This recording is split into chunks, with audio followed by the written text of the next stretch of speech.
नमस्कार, IND 121 में आपका स्वागत है। मैं हूं आपके साथ नवीन पुरोहित और आज हमारे साथ चर्चा करने के लिए मौजूद हैं मध्य प्रदेश काडर के वरिष्ठ IPS, जिनके बारे में मध्य प्रदेश के एक बड़े ही मुखर नेता ने एक सार्वजनिक मंच पर यह टिप्पणी की थी कि ये पढ़े लिखे IPS हैं। जब उनकी ये टिप्पणी हुई तो मेरी एक सहज जिज्ञासा हुई कि मैं पूछा जाए कि आखिर IPS को ये क्यों बोला गया कि ये पढ़े लिखे IPS हैं। तो बाद में उन्होंने उसी मंच से मेरी इस जिज्ञासा को शांत किया और कहा कि ये इसलिए पढ़े लिखे IPS हैं कि इन्होंने भारत को पढ़ा है, हमारे देश के इतिहास और संस्कृति को पढ़ा है। मध्य प्रदेश के मुख्यमंत्री शिवराज सिंह चौहान भी उनकी कार्यशैली की तारीफ कर चुके हैं और उनकी कार्यशैली लगभग ऐसी है कि नारिकेल समाकारा दृश्यन्ते खलु सज्जन, अन्य बदरका कारा बहरे मनोहरा। वो बाहर से भले ही सॉफ्ट दिखते हों, आम जनता के लिए वो सॉफ्ट हैं, कोमल हैं, लेकिन उतने ही कठोर और उतने ही सख्त अपराधियों के लिए हैं। इंदौर में अपराधियों के घरों को, उनकी अवैध हत्याई हुई जमीनों को, बिल्डिंगों को जमींदोज करने की जो परंपरा या ये कहें नवाचार, वो श्री हरिनारायणचारी मिश्र द्वारा ही किया गया और इस बात की प्रशंसा माननीय मुख्यमंत्री शिवराज सिंह चौहान जी ने भी की। आज हम उनसे रूबरू हो रहे हैं। सर, आपका IND 24 में बहुत बहुत स्वागत है। बहुत बहुत धन्यवाद आपके इस उत्साहवर्धक शब्दों के लिए और इस मंच पर बुलाने के लिए भी। सर, मेरा सबसे पहला सवाल ये है कि चाहे कोई आपदा हो या उत्सव, जो भी परिस्थितियां हों, लेकिन पुलिस की भूमिका हमेशा फ्रंटलाइन वॉरियर की ही होती है। उत्सव है तो भी उसको संभालने की जवाबदेही है, उसको निर्विघ्न संपन्न कराने की जवाबदेही है, और आपदा है तो फिर उससे लड़ने की जवाबदेही है। कोरोना के दौरान पुलिस के समक्ष जो चुनौतियां आई, उन पर आपकी एक विस्तृत प्रतिक्रिया चाहूंगा। देखिए, पुलिस जो है मौर्य काल में रक्षपाल की भूमिका से लेकर के जी और आज तक लगभग हर विकसित हो या विकासशील देश हो जी, उसमें केंद्रीय भूमिका में रही है जी। व्यक्ति के अंदर जब भी एक समाज के अंदर व्यवस्था को बनाने की बात आती है, व्यवस्था की निरंतरता की बात आती है, रूल ऑफ लॉ की बात आती है, तो स्वाभाविक तौर पे पुलिस उसमें केंद्र में आ जाती है जी। चाहे आपने बताया कि चाहे उत्सव हो या आपदा हो जी, क्योंकि ऐसे में हर समय पुलिस ही परिलक्षित होती है। पुलिस ऐसा एजेंसी है जो विजिबल है और हर जगह व्यवस्था का सबसे ज्यादा स्थूल चेहरा है, सबसे ज्यादा मुखर चेहरा है, इसलिए पुलिस की भूमिका बड़ी महत्वपूर्ण रहती है। अभी जो वर्तमान स्थिति है, इसमें इस संक्रमण के दौर में पुलिस ने एक बड़े ही सहजता से और बड़ी मजबूती से इसमें काम किया है, पूरे देश में काम किया और मध्य प्रदेश में हर जगह काफी अच्छे से मजबूती से काम किया है। प्रथम श्रेणी के, प्रथम पंक्ति के योद्धा के रूप में काम किया है, इसलिए हर जगह इसमें लोग प्रभावित भी हुए हैं। सबसे ज्यादा जो प्रभावित अगर हम देखें, जो इस तरह के जो समूह हुए हैं, उसमें पुलिस का सबसे ज्यादा हिस्सा है। अगर हम इंदौर की बात करें तो यहाँ 90 से ज्यादा लोग इससे संक्रमित हैं, इससे लड़ाई लड़ रहे हैं, लड़ चुके हैं, कई लोग शहीद भी हुए हैं। तो ये एक इसकी पुलिस की जो पद्धति है, कार्य करने की पद्धति है, जो चुनौती है, उस चुनौती का हिस्सा है। अच्छी बात यह है कि पुलिस ने लगभग हर चुनौती में एक काफी जुझारूपन से, एक काफी कदम से कदम मिला के सभी एजेंसियों के साथ काम किया है और मुझे लगता है कि ये काम, इससे पुलिस का, इस काम से लोगों का पुलिस के प्रति भरोसा भी बढ़ा है। एक मैगजीन में पिछले दिनों एक सर्वे आया था, उसमें इस बात का जिक्र किया गया कि पुलिस में कितने लोग भरोसा करते हैं और किस हद तक भरोसा करते हैं, इस मुद्दे को लेकर के उसमें एक सर्वे किया गया था। लगभग 1 महीना पहले सर्वे हुआ तो उसमें पाया गया कि पिछले 30 वर्षों के सर्वे में पुलिस पर सबसे ज्यादा भरोसा अभी लोग करने लगे हैं। पुलिस ने इस आपदा के दौर में, इस अप्रत्याशित चुनौती के दौर में जिस तरीके से आगे बढ़कर के काम किया है, जिस तरह मुखरता से आगे बढ़कर के हर इस चुनौती के दौर में अपनी भूमिका निभाई है, उससे लोगों का एक भरोसा बढ़ा है। और मुझे लगता है कि पुलिस की ये भूमिका लगभग हर आपदा काल में और ज़्यादा निखर करके सामने आती है। पुलिस के प्रति हर आपदा काल में लोगों का भरोसा और बढ़ता है। और मैं अपनी पुलिस के बारे में भी, मध्य प्रदेश पुलिस और इसकी पूरी हर टीम के बारे में ये बात दोहराना चाहूँगा।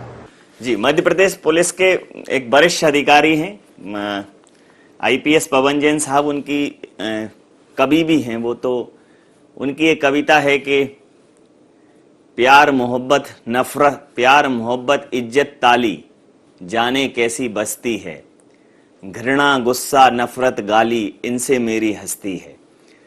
तो पुलिस को इस दौरान प्यार भी मिला, मोहब्बत भी मिली, तालियां भी मिली।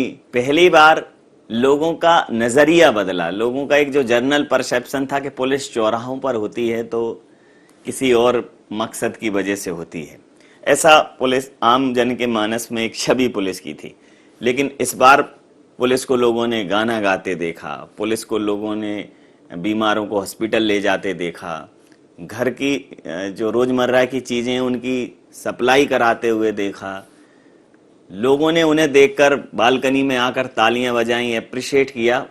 एक निश्चित रूप से पुलिस के प्रति लोगों का नजरिया बदला, एक सकारात्मक सोच पैदा हुई है पुलिस के लिए। तो जब ये रिवॉर्ड एक तरह से सब सोसाइटी से मिलता है, चूंकि काम सोसाइटी के लिए कर रहे हैं और हमेशा सोसाइटी के हाशिए पर पुलिस खड़ी रही है, तमाम सारे प्रश्न चिन्हों से घिरी रही है। पहली बार इस कोरोना काल में पुलिस का एक नया व्यक्तित्व, एक नया स्वरूप सामने आया है। इसका अनुभव आपने भी किया होगा, तो इसका क्या फर्क पड़ा है पुलिस के मनोबल पर? मुझे लगता है कि जब हम किसी अंधेरे में होते हैं, जब हम परेशानी में होते हैं और उस समय हमें जिसका याद आती है, जिसकी याद आती है, जिससे हम एक आशा की किरण देखते हैं, मुझे लगता है कि वो हम उसको सबसे अपने करीब मानते हैं। और पुलिस की ये भूमिका बड़ी मजबूती से निखर करके सामने आई है। हर आपात स्थिति में जिस तरीके से पुलिस की भूमिका रेखांकित हुई। अभी मैं थोड़ी देर पहले की एक घटना सुना रहा हूँ। अभी किसी के घर में कहीं पे कुछ घटना हुई, बारिश में किसी के घर में सांप निकला होगा, उसने मुझे भी फोन किया कि सर तुरंत आप करें, मेरे घर के अंदर एक सांप बैठा हुआ है। मैंने खैर संबंधित जो व्यक्ति था या जिस व्यक्ति को, मतलब पुलिस जाकर के सीधे सांप नहीं निकाल सकती, लेकिन मैं एक भरोसे की बात कर रहा हूं कि लोगों को तत्कालिक दिखता है कि हम कहां पे अगर करें और या हम तत्कालिक तौर पे कैसे राहत पा सकते हैं। तो शायद हो सकता है उनके दिमाग में पहला नाम जो आता है, भले वो पुलिस उसको तत्कालिक तौर पर कैसे कर पाती है ये अलग बात है, लेकिन उन मामलों में भी जो सीधे पुलिस से नहीं जुड़े हैं, पुलिस पे लोगों का भरोसा उठता है, भरोसा मतलब जमता है, भरोसा करते हैं।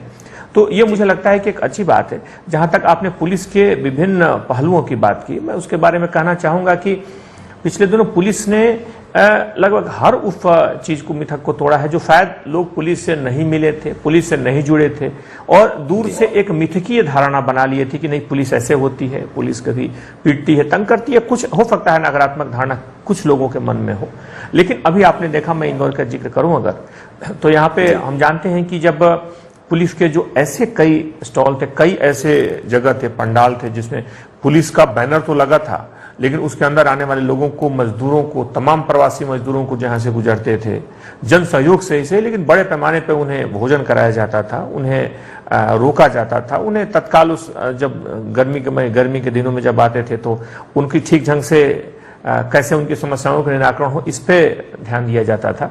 जब देखा गया कि उनके पाँव में कई के चप्पलें नहीं है, टूट गई हैं, तो पुलिस ने चप्पलें तक पहनाई। तो कई बार बदली हुई परिस्थितियों में पुलिस का एक मानवीय चेहरा भी सामने आता है।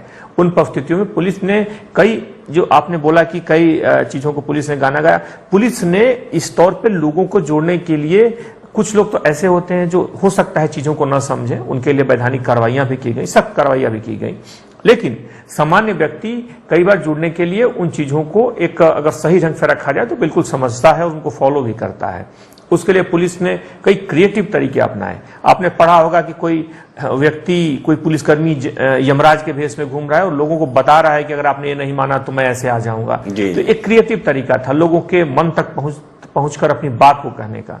पुलिस ने कई क्रिएटिव तरीके निकाले, जैसे कि पुलिस की जितनी गाड़ियां हैं, उन गाड़ियों पर लाउड स्पीकर, लाउड हेलर लगाए गए, उसमें पुलिस के जवान बैठे, कुछ इस तरह के सॉन्ग्स रिकॉर्ड किए गए, सोशल मीडिया में वीडियो फुटेज डाले गए, लोगों से अपील की गई, यहाँ के जो भी सोशल जो अलग अलग पैमाने हैं, सोशल अलग अलग जो भी फलक हैं, सब पर पुलिस ने अपनी बातों को रखा। तो इन सारी चीजों के माध्यम से ये पुलिस ने एक क्रिएटिविटी के माध्यम से लोगों तक बात पहुंचाई। एक व्यक्ति अगर फोन करता है कि हमारे माता पिता घर में पड़े हैं, दवा नहीं है और इस ट्यूबरकुलोसिस से जूझ रहे हैं, तो पुलिस ने पहुंचकर उनका इलाज किया, पुलिस ने पहुंचकर उनको दवा पहुंचाई। किसी ने बोला कि माँ बाप अकेले हैं, डिप्रेशन में है, उनकी बर्थडे है और मैं यहाँ पुणे में फंसा हूं, पुलिस ने उस सामाजिक दायित्व को भी निभाने की कोशिश की, वहां तक पुलिस पहुंची। तो कई ऐसी चीजें हैं जो इन व्यस्तताओं के बावजूद लोगों ने मानवीय संवेदनाओं की कद्र की, लोगों ने लोगों के मनोभावों को, उनके मनोबल को, उनके अपेक्षाओं का कैसे सम्मान किया जाए, इसको दिखाया। इन सारी चीजों के कारण पुलिस के प्रति भी लोगों के मन में एक विश्वास जगा, सम्मान बढ़ा और भरोसा बढ़ा। तो लगातार इन कोशिशों के बाद, कोशिशों के कारण पुलिस की एक छवि भी बेहतर हुई, लोगों का विश्वास भी बढ़ा और मुझे लगता है कि इसकी भूमिका और ज्यादा मजबूत होकर निखर करके सामने आई। जी, जिस प्रकार से कोरोना के दौरान कई बार उसकी रोकथाम के लिए लॉकडाउन किया गया, आवाजाही रुकी, तो इसका फर्क ये भी हुआ कि लोग थानों तक नहीं पहुंच पाए या अभी भी उस संख्या में नहीं पहुंच पा रहे हैं। तो लोग थानों तक नहीं पहुंच पा रहे हैं तो थाने लोगों तक पहुंचे, पुलिस का सतत संपर्क बना रहे ताकि किसी भी प्रकार की समाज में कोई अराजकता ना हो, अपराध ना बढ़े। उस दिशा में सर कोई प्रयास किया गया है? लगातार इसमें प्रयास किए गए हैं, समाज में अपराध न हो इसके लिए पुलिस ने एक जो प्रिवेंटिव कार्रवाइयां होती हैं, जो इस तरह के जो अपराधी होते हैं उनके खिलाफ कड़ी कार्रवाइयां की। हमने देखा कि लगभग पिछले यहाँ पे लगभग 12 ऐसे अपराधी थे जो 1.5 लाख रुपए तक के फरारी थे और उसमें काफी बड़े बड़े अपराधी थे। उन सभी को जो लंबे समय से फरार थे, उन सारे लोगों को लगभग 12 लोगों को ऐसे पकड़ा गया पिछले दिनों, क्योंकि बड़े ऑर्गेनाइज क्राइम के हर गैंग का एक उसके पूरे गैंग का एक भंडाफोड़ किया गया, उनको पूरी तरह से पकड़ करके अभी वो हिरासत में जेल की शिक्षों के पीछे डाला गया। तो इससे एक सकारात्मक असर गया, क्योंकि हम जानते हैं कि जो अपराध होता है वो सामाजिक आर्थिक परिस्थितियों से बहुत नजदीक से प्रभावित होता है। अगर जिस तरह की परिस्थितियां बदली, जिस तरह की स्थितियां अभी चुनौतियां जिस तरीके के सामने आई, हम देख रहे हैं कि जिस तरह से चाहे पूरे देश में जिस तरह से आर्थिक स्थिति पर असर पड़ा है, जिस तरह से रोजगार पर असर पड़ा है, तो इन चीजों और ये चीजें अप्रत्याशित है। ये चीजें किसी को उम्मीद नहीं रही होगी 1 साल पहले कि ऐसी भी प्राकृतिक आपदा आएगी जिसके कारण इस तरह की परिस्थितियां हमारे सामने पैदा होंगी। तो लोगों ने इन चुनौतियों के इस दौर में भी, इस बदलते हुई आर्थिक सामाजिक चुनौती के दौर में पुलिस ने एक सकारात्मक भूमिका निभाई। इसमें अपराधी न हो, अपराधियों को रोकथाम हो, इसके लिए लगातार अभियान चलाए, उन पे पकड़ बनाई गई, उन पे कार्रवाइयां की गई, बड़ी संख्या में कार्रवाइयां की गई। कई बार इसमें पुलिसकर्मी बीमार भी पड़े, कई बार ऐसा हुआ कि अपराधियों को पकड़ करके ले जाया गया और उसमें पुलिसकर्मी संक्रमित हो गया, हमारे जवान कई बार बीमार पड़े। लेकिन इन सबों की परवाह न करते हुए हमारे जवानों ने, हमारी टीम ने व्यक्तिगत सुरक्षा से ज्यादा कर्तव्यनिष्ठा को ऊपर रखा और हम देखें कि ऐसी बड़ी बड़ी कई कार्रवाइयां हुई हैं, उसका एक सकारात्मक असर भी पड़ा। और कार्रवाइयों को चाहे ऑर्गेनाइज क्राइम के खिलाफ कार्रवाई की बात हो या मानवीय संवेदना के अनुसार लोगों को राहत पहुंचाने की बात हो, दोनों अवसरों पर, दोनों ध्रुवों पर पुलिस ने बेहतर ढंग से काम किया है। जी, जिस प्रकार से आपने कहा कि पुलिस हर जगह तत्पर नजर आई, अभी एक रिसर्च स्टोरी पढ़ी, मीडिया में भी उसका खुलासा हुआ कि चूंकि कई जगह लोगों के रोजगार गए हैं और लोग थोड़ा सा हताश निराश भी हैं, और चूंकि कोरोना काल में पुलिस का मूवमेंट और दूसरी तरफ हुआ है, तो कई जगह अपराध बढ़ने की जो है संभावना जताई गई। तो प्रिकॉशन मेजर्स लेते हुए कि ये अपराध घटित ना हो पाए, उनको समय रहते हुए रोक दिया जाए, उसके लिए कोई विशेष रणनीति तैयार की गई है सर? अपराधों के चुनौती के इस दौर में या अभी जो वर्तमान स्थिति है, इस पूरी सवाल में मैं एक चीज करना चाहूंगा कि अभी लॉकडाउन के दौरान मुख्य तौर पर लोगों का जो भी हमारी जीवन पद्धति पूरी बदल गई। अभी आप देखते होंगे सेमिनार के बदला वेबिनार हो रहे हैं, ऑनलाइन क्लासेस चल रहे हैं, लोग ज्यादा फायदा सोशल मीडिया पे लोगों के बैठने की समयावधि बढ़ गई, उनकी टाइमिंग बढ़ गए। तो इस सब का सीधा असर जो हुआ कहीं लोगों से लोगों के कार्य प्रणाली पर भी पड़ा, और इसको देखते हुए जो ठग हैं, स्पेशली जो साइबर ठग हैं, वो सक्रिय हो गए। तो मुख्यतः साइबर क्राइम की दर भी बढ़ी। इसके लिए पुलिस ने लगातार एडवाइजरी जारी की है। लगातार हम लोगों ने सोशल प्लेटफॉर्म्स पे, अपने ट्विटर हैंडल पे, अपने जो भी हमारे सोशल मीडिया के प्लेटफॉर्म्स हैं, उसके माध्यम से लगातार हम लोगों ने कोशिश की कि लोगों को जागरूक किया जाए, उन्हें सचेत किया जाए। लेकिन इसके साथ साथ कई ऐसे क्राइम्स होते हैं जो सामाजिक तौर पे होते हैं, जो कई बार छोटे छोटे मामलों की रफ्तार, कई बार अवसाद में व्यक्ति खुद को भी आत्मघात कर लेता है, कई बार ऐसी घटनाएं भी बढ़ती हैं, कई बार दूसरे पर हमला कर देता है। तो इस तरह की घटनाओं को देखते हुए जिन लोगों के पुराने रिकॉर्ड्स हैं, जिन लोगों के कई मुख्य प्रॉपर्टी ऑफेंस के जो रिकॉर्ड्स हैं, या जिन लोगों के कई ऐसे रिकॉर्ड हैं जो उन पे कई बार लगता है कि वो छूट के आने के बाद उनका पुराना लगातार कंटिन्यूस रिकॉर्ड है, इन लोगों के खिलाफ बड़ी कार्रवाइयां की गई हैं। बड़ी संख्या में लगभग 70-75 लोगों की हिस्ट्री शीट खोली गई है, उन पे लगातार निगरानी बढ़ाई गई है। कई ऐसे अपराधी हैं जिन पे लगभग 100 से ज्यादा लोगों के खिलाफ जिला बदर की कार्रवाई की गई है। अगर हम देखें तो लगभग 55 लोगों के खिलाफ एनएसए की कार्रवाई की गई है पिछले दिनों में, पिछले 1-1.5 महीनों में। तो ये इसका उद्देश्य ये है कि ऐसे लोगों के खिलाफ जो कि आपराधिक रूप से सक्रिय होकर हमारे समाज की शांति में चुनौती दे सकते हैं, चुनौती ला सकते हैं, लोगों को परेशान कर सकते हैं, समाज की चुनौती के लिए खतरा बन रहे हैं, वैसे लोगों के विरुद्ध सख्त कार्रवाई की गई है और उसका असर भी दिखा है। हर तरह के अपराधों में कमी आई है और जो भी अपराध हुए हैं, कई प्रयासों के बावजूद भी कई अपराध हुए हैं, उन अपराधों को तत्काल पकड़ा गया है। जी, अगर इंदौर को देखा जाए सर तो उसे एक आइकॉनिक सिटी के तौर पर देखा जाता है। अब वो न सिर्फ मध्य प्रदेश की आर्थिक राजधानी है बल्कि देश में सफाई के मामले में देखा जाए तो सबसे स्वच्छ शहर है और लगातार इस पर अपना स्थान काबिज किए हुए है इंदौर। तो लोगों में निश्चित रूप से ये नगर निगम के प्रयास हैं, लेकिन पुलिस एक ऐसी एजेंसी है कि उसको हर सरकार की हर एजेंसी के साथ कहीं ना कहीं एसोसिएट होना पड़ता है। तो कई जगह से अतिक्रमण हटाने की बात हो, कई जगह से गंदगी हटाने की बात हो जहां निगम को तकलीफ आ रही हो, तो क्या इस पूरे इवेंट में पुलिस का कोई ऐसा जॉइंट वेंचर था निगम के साथ कि जिसने स्वच्छता के उसमें निगम को असिस्ट किया हो एक बृहद रणनीति के दौरान? यह सही है कि पुलिस की भूमिका इसमें सफाई के मुख्य कार्यों में मुख्य केंद्रीय भूमिका इसमें नगर निगम की होती है, लेकिन ये भी सही है कि जब भी कोई सही कार्य कर रहा है और उसमें किसी तरह की बाधा आती है तो हमेशा उसमें ढाल के रूप में, एक कवच के रूप में पुलिस सामने बन करके आती है।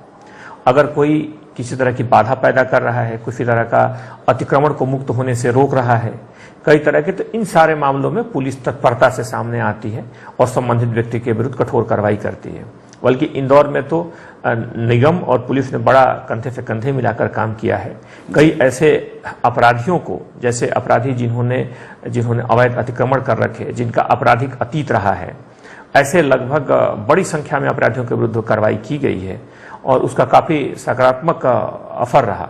लगभग हम पिछले देखें तो 2-2.5 सालों में, 2.5-3 सालों में ऐसे लगभग 150 अपराधियों के खिलाफ इस तरह की कार्रवाई की गई है, जिसमें इन लोगों ने कानून के अतिक्रमण के साथ साथ जमीन पर भी, भूमि का भी अतिक्रमण किया, समाज के अन्य हिस्सों में भी अतिक्रमण किया। और मुझे लगता है कि व्यक्ति को अतिक्रमण करने की आदत पड़ जाती है तो जीवन के हर क्षेत्र में अतिक्रमण करने की कोशिश करता है। तो इस तरह के अतिक्रमण जो कि अवैधानिक थे, पुलिस ने उसमें सक्रिय भूमिका निभाई थी और मुख्यतः अपराधों के रोकथाम में अतिक्रमण विरोधी कार्रवाई भी काफी कारगर रही थी। कोरोना के बाद अगर सर देखा जाए, या कोरोना के दौरान, अभी भी कोरोना से जूझ ही रहे हैं, लेकिन अब चूंकि लोगों को एक जागरूकता आ गई है कि एक सोशल डिस्टेंसिंग रखना है, मास्क और सैनिटाइजर का इस्तेमाल करना है, उसके बेसिक समझ में आ गए हैं। व्यवस्थाएं भी सरकारी स्तर पर अब दुरुस्त हैं, जितनी भी चिकित्सीय सुविधाएं हैं वो भी अब सरकार मुहैया करा पा रही है। तमाम सारे रिसर्च भी सामने लगातार आ रहे हैं। जितना कोरोना के विषय में पहले संशय था, अब धीरे धीरे वो कुहासा छट रहा है। वैक्सीन बनने की भी खबर आ रही है।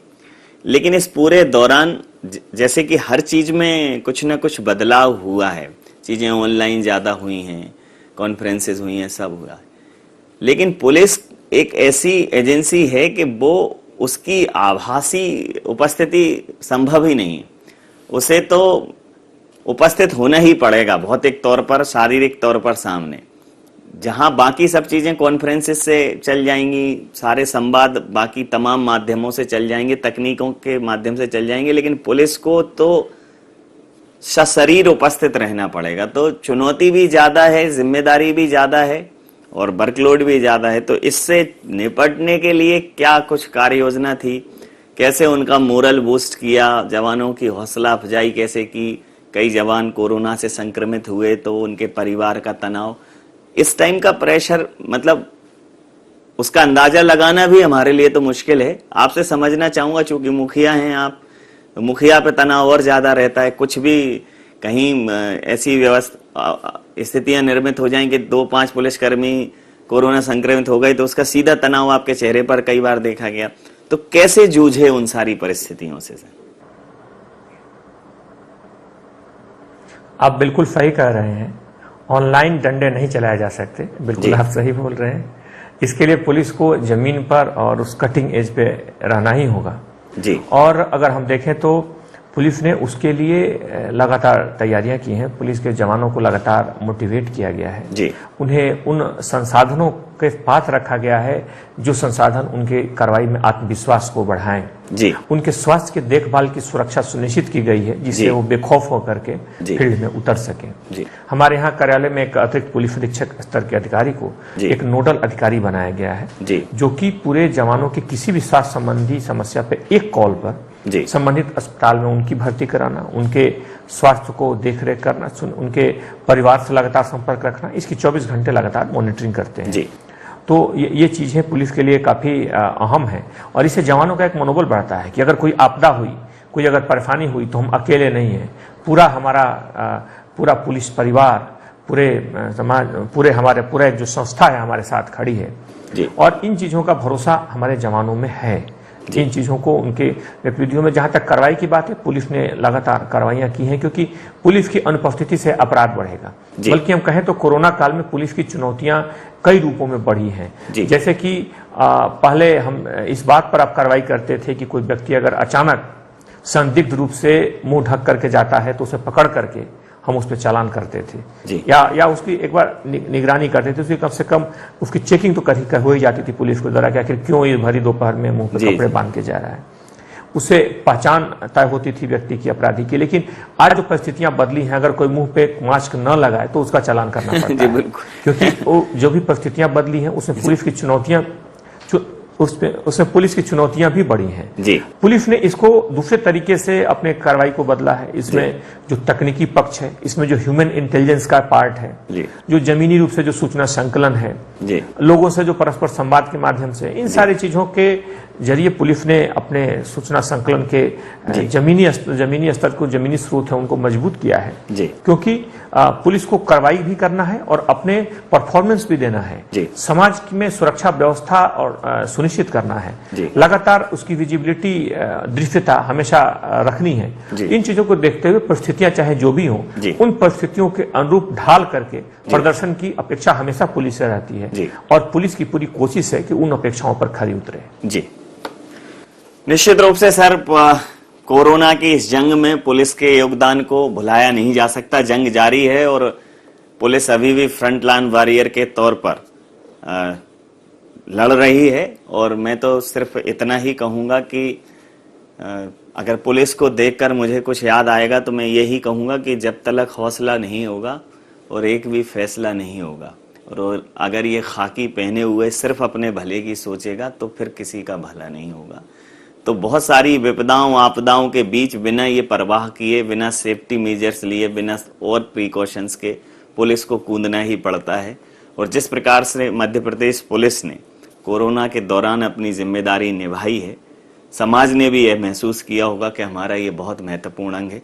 आपने इतने महत्वपूर्ण विषय पर हमारे साथ चर्चा की, हमारे साथ समय साझा किया। आपका बहुत बहुत धन्यवाद, बहुत बहुत आभार।